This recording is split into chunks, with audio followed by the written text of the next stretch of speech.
Ils lui dirent, les disciples de Jean, comme ceux des pharisiens, jeûnent fréquemment et font des prières, tandis que les tiens mangent et boivent. Il leur répondit, pouvez-vous faire jeûner les amis de l'époux pendant que l'époux est avec eux? Les jours viendront où l'époux leur sera enlevé, alors ils jeûneront en ces jours-là. Il leur dit aussi une parabole. Personne ne déchire d'un habit neuf un morceau pour le mettre à un vieil habit, car il déchire l'habit neuf, et le morceau qu'il en a pris n'est pas assorti au vieux. Et personne ne met du vin nouveau dans de vieilles outres, autrement le vin nouveau fait rompre les outres. Il se répand, et les outres sont perdues. Mais il faut mettre le vin nouveau dans des outres neuves. Et personne, après avoir bu du vin vieux, ne veut du nouveau, car il dit, le vieux est bon. Évangile de Luc, chapitre 6. Il arriva un jour de Shabbat appelé second premier, que Jésus traversait des champs de blé. Ses disciples arrachaient des épis et les mangeaient après les avoir froissés dans leurs mains. Quelques pharisiens leur dirent, « Pourquoi faites-vous ce qu'il n'est pas permis de faire pendant le Shabbat ?» Jésus leur répondit, « N'avez-vous pas lu ce que fit David lorsqu'il eut faim, lui, et ceux qui étaient avec lui? Comment il entra dans la maison de Dieu, prit les pains de proposition, en mangea, et en donna à ceux qui étaient avec lui.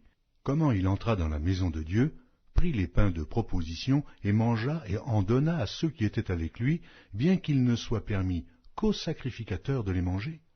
Et il leur dit, le Fils de l'homme est maître même du Shabbat. Il arriva un autre jour de Shabbat que Jésus entra dans la synagogue et qu'il enseignait. Il s'y trouvait un homme dont la main droite était sèche. Les scribes et les pharisiens observaient Jésus pour voir s'il ferait une guérison le jour du Shabbat. C'était afin d'avoir sujet de l'accuser. Mais il connaissait leurs pensées, et il dit à l'homme qui avait la main sèche, « Lève-toi et tiens-toi là au milieu. » Il se leva et se tint debout. Et Jésus leur dit, « Je vous demande s'il est permis le jour du Shabbat de faire du bien ou de faire du mal, de sauver une personne ou de la tuer. » Alors, promenant ses regards sur eux tous, il dit à l'homme, « Étends ta main. » Il le fit, et sa main fut guérie. Ils furent remplis de fureur, et ils se consultèrent pour savoir ce qu'ils feraient à Jésus. En ce temps-là, Jésus se rendit sur la montagne pour prier, et il passa toute la nuit à prier Dieu. Quand le jour parut, il appela ses disciples, et il en choisit 12, auxquels il donna le nom d'apôtres. Simon, qu'il nomma Pierre, André, son frère, Jacques, Jean, Philippe, Barthélemy, Matthieu, Thomas, Jacques, fils d'Alphée, Simon, appelé le Zélote, Jude, fils de Jacques, et Judas Iscario, qui devint traître.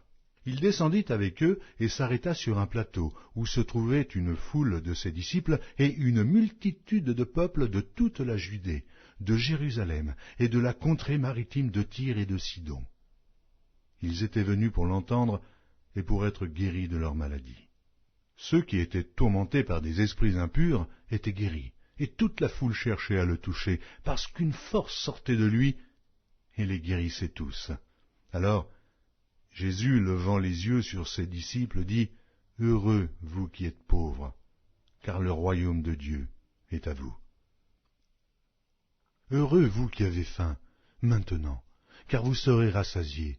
Heureux, vous qui pleurez maintenant, car vous serez dans la joie. Heureux serez-vous lorsque les hommes vous haïront, lorsqu'on vous chassera, vous outragera, et qu'on rejettera votre nom comme infâme à cause du Fils de l'homme.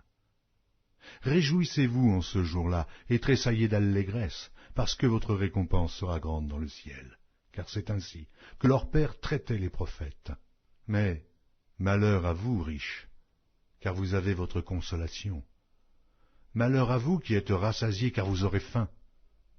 Malheur à vous qui riez maintenant, car vous serez dans le deuil et dans les larmes. Malheur lorsque les hommes diront du bien de vous, car c'est ainsi qu'agissait leur Père à l'égard des faux prophètes. Mais je vous dis à vous qui m'écoutez, aimez vos ennemis, faites du bien à ceux qui vous haïssent, bénissez ceux qui vous maudissent, priez pour ceux qui vous maltraitent. Si quelqu'un te frappe sur une joue, présente